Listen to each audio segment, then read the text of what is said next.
Bismillahirrahmanirrahim. Salam əziz izləyicilər. Mübarək Ramazan ayında xoş gördük sizləri. Allah etdiyiniz duaları, tutduğunuz oruçları ali dərəcədə qəbul eləsin. Əbu Həmzə Sumalı duasından bir kəlmə deyib onu izah etmək istəyirəm. İmam Səccad əleyhissalam Əbu Həmzə Sumalı duasında Allaha belə müraciət eləyir. İmam buyurur: "Və ennər-rahilə ileykə qaribul məsafə." Sənə doğru istiqamətlənənlərin yolları qısadır. Yəni, sənə doğru gedən bu yol qısadır. Sən yaxınsan bizlərə, bəndələrinə yaxınsan. Və ənnəkə lə təhtəcibu ən xəlqik.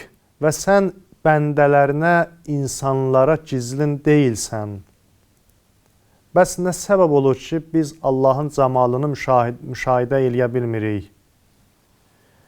Allahın camalını müşahidə eləyə bilmirik. Buna səbəb nədir? İlla ən təhcübəhumul ə'malu dunək.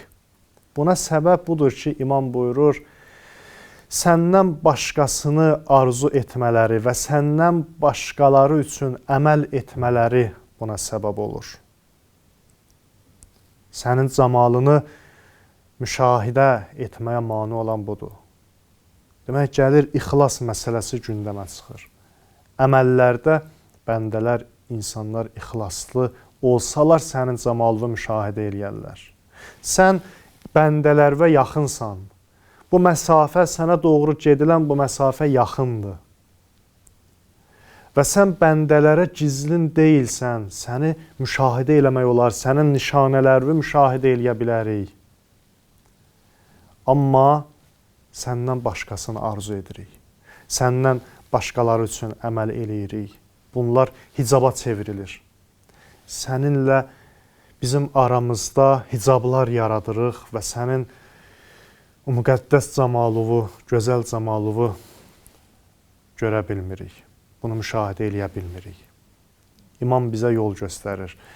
Əməllərimiz ixlaslı olarsa, Allah üçün olarsa, ancaq Allahı arzulasaq, niyyətimizdə ancaq Allah olarsa, bütün işlərimizdə hədəf, məqsəd, əməllərimizin hədəfi Allaha çatmaq olarsa, Allaha yaxınlaşmaq olarsa, bütün o hicabları, Allahla aramızda olan hicabları çəkə bilərik və Allahın gözəlliyini, Allahın əzəmətini, camalını müşahidə eləyə bilərik.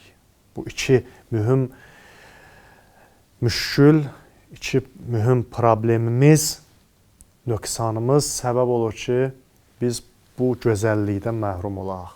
Allahdan başqası üçün əməl etmək və Allahdan başqalarını arzu etmək.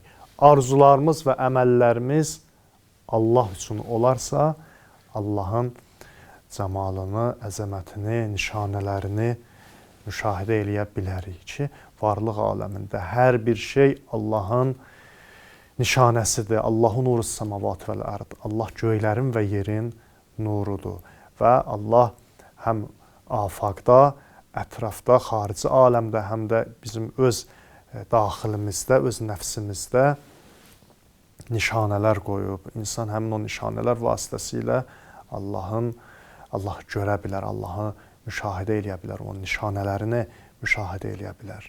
Əgər əməllərimiz Allah üçün olarsa və arzumuz da Allah olarsa, Allahı arzulasaq. Allah bu işdə bizləri müvəffəq eləsin və bizləri xalis əməl edən bəndələrdən qərar versin inşallah. Vəssalamu aleykum və rəhmətullahi və barakatuh.